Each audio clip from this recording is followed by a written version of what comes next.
Welcome to Locable's overview of monetizing digital the right way for local print publishers. In the next few minutes, we're going to go through a myriad of ways that you can make money and deliver value, that you can build your audience in the process, and that you can establish yourselves as really the anchor tenant in your local community. Now, I want to highlight that at Locable, we have this worldview that print is not dying, but print-only businesses are. The simple reality is we live in a multidimensional world, and businesses are looking for multidimensional solutions. You need to be able to provide this and convey the value of each along the way. I'll touch on a little bit what each has to offer as we run through this today. I will mention that Locable does help publishers maximize the assets they already have in place. So as we talk through this, if you're looking for assistance, we'd love to talk with you after the fact. And our network is about 80 strong, working with local magazines, newspapers, and independent online-only publishers. So the first thing you have to do if you're going to be successful in this world is think differently. Look at the world through a solutions approach, solving real problems, creating solutions that are unique, not merely cheapest or competitive in that regard, but unique. And so I often like to present the AIDA model for decision making: attention, interest, desire, and action. Every consumer goes through this in making a purchase, and different types of advertising and different types of promotion play to different levels here on the AIDA model. Understanding how they fit together will help you be more effective in your selling process, but also more effective at delivering solutions. And you'll see as we go through what you truly have to offer, the different things play in different areas. And keep in mind, you're the marketing expert, they're not. Don't let them say no. People will say no even to their own detriment. Give them a solution that they really can't say no to and help them see that as the reality of the situation. So our approach is revenue first. Many of you on this call might be thinking to yourselves, well, I'd love to make money from digital, but I don't have enough traffic. I don't have much traffic. My Facebook fan base isn't very impressive. I have no email list or a small email list or something to this effect. And traditionally, that would be a problem. But the traditional process is no longer valid. In fact, our process that I'm going to go through here today will help you make money and deliver value while growing your audience for that long-term revenue growth in the process. So how do you drive revenue from Go? Well, you look at things like social promotions. You look at things like sponsored content. And I'll show you the different flavors of sponsored content available to you. Sponsored emails and coupons are fantastic, as are site sponsors and charter sponsors. I'll talk about that in just a moment. And then audience extension and impact, delivering a web presence for your customers. You'll note that the last two are bolded. These are areas that as a local publisher you probably can't do on your own, but it's definitely something that you can deliver with the help of a company like Locable. All right, so what's a community sponsor? We take a lot of our guides from the real world. So you can see a Subway here local to me. They had a high school sponsorship badge up. They're very proud of this. This approach has happened in real life for generations, and it's something that you can tap into with your digital presence, selling sponsorships of digital. So think about how you can deliver opportunities to brag to your local leaders through this sponsorship. Lock them in on pricing and fund your growth. When you sold your first print ad, when you launched your product, it was probably before you actually had a print product to sell. This is what the modern day equivalent is in community sponsorship. So really explore how you can deliver that. And it's also not for everyone, so if you have an advertiser that passes, don't sweat it. You're looking for the local leaders. We have a lot more on that, but I'm going to keep it simple as we roll. What it allows you to do is it allows you to convey value ahead of details. See, this is In-N-Out, which is one of my favorite places to get a burger, and their menu's incredibly simple. At least the one that they put out there, because people have a problem making a decision. And what does this have to do with your business? Well, digital, the great thing and the bad thing about digital is you have so many valuable offerings that you can deliver. So you want to keep it simple, convey the value, make saying yes easier, and help get the conversation going. It's the start, it's not the finish. And like In-N-Out, there's a secret menu. You have a secret menu that you can convey. So start with the simple things and then work off of that in your sales conversations. Now, that really lends itself nicely to where we're going. And that is the notion that with digital in particular, editorial and revenue activities can play nicely together without breaking the rules.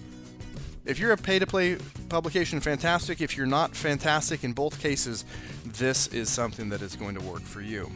So I want to show you something that we've done with a couple of our publishers. Here in Mansfield, we did a pumpkin patch guide. If you're a community publication, this is something you should do. And by the numbers, you can see that we featured 8 farms and mazes. We had a couple themed events, and it was shared to Facebook a couple hundred times. It was a good piece of content, and those farms and mazes and pumpkin patches were thrilled to be featured. It actually spawned 3 follow-on articles. See, while you can make money right away, it's nice to deliver on that in the long term through more content. So we did a trunk or treat guide.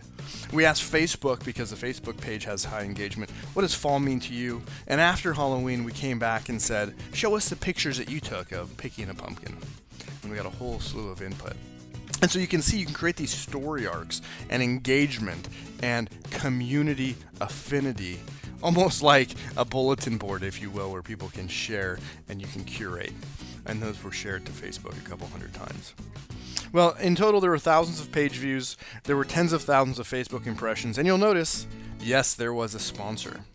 So this sponsor was not an advertiser. They had been doing what many advertisers do. Oh, I'd love to advertise. Call me next month. Next month. Next month. Well, it turns out that when you're heading into Halloween, Halloween won't wait. And if they wanted to be the sponsor, they had to act, and so they did. And now they're looking at continuing that conversation with the publisher. And as a result, the publisher earned $450 for the sponsorship. $450 for content that you should feature anyways, that also happened to get a non-advertiser to move forward, to progress that conversation. That is an effective approach. Now, as we continue and you look at what a social promotion is and how guides can further extend this, social promotions are giveaways, sweepstakes, or contests. For this call, let's not worry about the details, but the point is they run through social media, and how you run them matters. So in this case, Idaho Falls joined us. They went out and they sold 3 week-long promotions, which we executed on their behalf over a 6-week period. In addition to getting paid, and in addition to adding 1,000 new Facebook likes to their Facebook page, they added 250 email opt-ins to their email list. This is why we say there's things you can do today that make you money and grow your audience in the long term. Now they've got 1,000 more people on Facebook and 250 more people via email that they can reach for the next thing, whether it's the breaking news or whether it's another promotion. So these are things that snowball. Likewise, the guides. After Pumpkin Patch, we did the area holiday light show. And yet again, there was a sponsor. This time it was a print advertiser who spent a couple $100. It elevated engagement and again spawned follow-on content. Ride these waves seasonally throughout the year. There's always things you can tap into to sell sponsorships against. And there's also things that just sort of work anytime. What's your favorite day trip within driving distance of where you live? Do day trip guide. These are things that can be sponsored. Does a sponsor influence the content? Absolutely not. Is it great for them to be associated? You better believe it.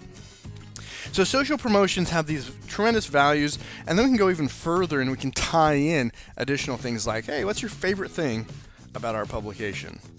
Well, we did that very thing with Susquehanna Life up in Pennsylvania, and we got 99 responses in the first few days that said, this is my favorite thing. We turned it into an article. It's a way to pat ourselves on the back. Well, publisher pat herself on the back.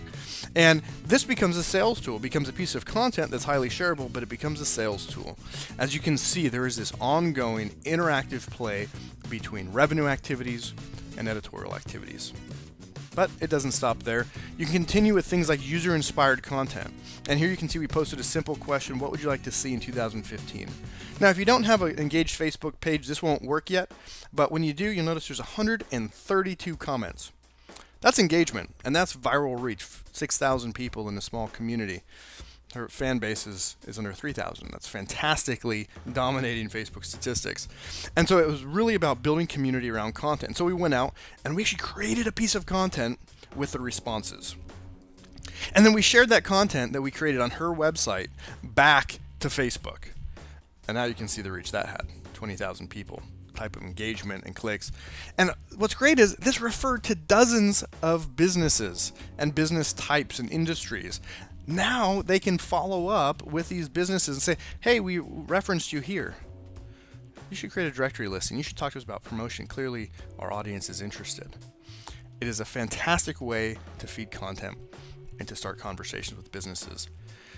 And also note that every local site should have a robust calendar and robust directory, and too often there either is no calendar or directory, or it's relegated to a second-class citizen. It has to be part of your strategy. And Locable's technology makes this easy, but it needs to be part of it regardless.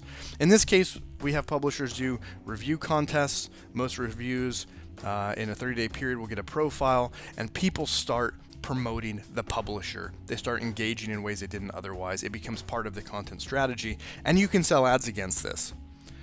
Likewise, we've created a tool called the Customer Reviews widget, which can embed on any website to show off reviews. The point of this is it's building alliances around your brand as the anchor tenant and driving engagement with your digital properties. Does this take away from print? How could it? It's absolutely additive. And so we like to say we work with publishers to build Main Street for the 21st century. Well, now we're building roads that lead to Main Street. All of this should hopefully be foreshadowing what I'm about to say, and that is that the days of cold calling are numbered. Every single lead in your community can be done in a warm way, even if you've never talked to them. Because you can write an article, you can feature an event, you can add their directory listing as a free variation, you can send them a notification to alert them to it, and start the conversation where you're giving them something.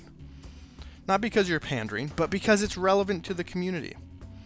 And then a few weeks later, hey, hopefully everything's working out well with the directory listing. Can I answer any questions? Perhaps you'd be interested in learning about some of the other promotional activities we have available to reach our audience. And now that lead, which effectively is cold, has been made quite a bit warmer. So when you look at monetizing, your audience is part of it, but you can go beyond the audience. You can start thinking of yourself in terms of an agency, an ad agency, and you can reach people on other properties.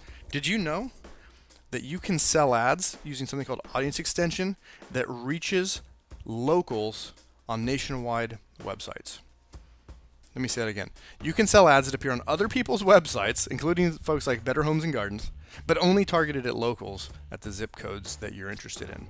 This is something that you can sell. All the data is based on Quantcast and Nielsen. This is not retargeting if you're familiar with that. But this is something you can sell and make money from because you get a wholesale price, you sell it at resale, and all of a sudden you're making money as an ad agency. There's all sorts of media plans available. It's very, very cool. Do not overlook the ability to deliver this. Anecdotally, I'll share a story that a publisher, we were talking with her and her sales team scoffed at this. They thought it was silly. That publisher happened to be on the board of a local private school, and she found out later that very week that that private school was spending $800 a month on a service quite similar to this. She's on the board. She should be the one benefiting from that. It is an absolute opportunity today, and you have infinite scale. So whether you're trying to make just a little bit of money, you want digital to be a little bit of a better piece of your business, whether you want to grow and you see over time it becoming a significant piece, or maybe your goal is to become the local leader, you can move forward. It's not an all or nothing proposition. Unlike print where you have to put out so many pages with so many ads, you can do digital step by step, and with Locable, everything you do is magnified. So I hope that you got some great ideas that you can take from this. I want to leave you with one last story I got out of business school. This is my favorite story from business school, and it's about Harley Davidson. See, in 1959, Harley Davidson was the absolute dominant player in local motorcycles in the United States, or in motorcycles in the United States. Everyone in the industry on Wall Street said that the industry is saturated. There is not room for growth. And so when a little company called Honda wanted to move into the U.S., Harley was not intimidated. And Honda smartly said, you know what? We can't compete. We're going to make small bikes for non-riders. Instead of the tough, burly guys who rode motorcycles at the time, we're going to make it for the nice people, the family, the women who wouldn't otherwise ride. And our tagline is going to be, you meet the nicest people on a Honda. So Harley gladly gave them the small bike market, and Honda did something. They built out their distribution. They tested their marketing. They got better at building bikes, and they grew geographically. So they had a nice network of dealers. Now, once they had a foothold, they started building bigger bikes and bigger bikes and bigger bikes until they started actually eating into Harley's share.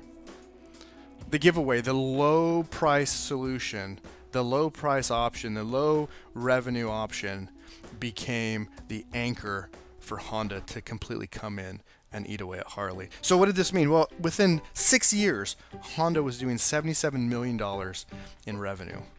Now, rewind. 6.6 million was what Harley did when it was saturated. Honda was more than 10 times larger in less than a decade. And a year later, foreign bikes in total made up 85% of the market. So my question to you is, are you going to be Harley or are you going to be Honda? Are you going to embrace the advantage you have and take advantage of it and grow in new ways? Or are you going to sit on it and give it away to other people because it's a smaller dollar amount? Don't sit on it.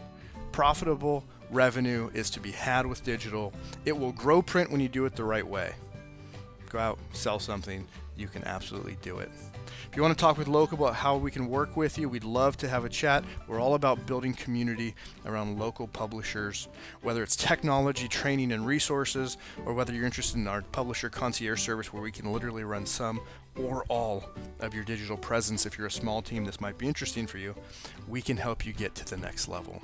Thanks so much for joining me today. I'm Brian Ostrovsky. I look forward to speaking with you in the future.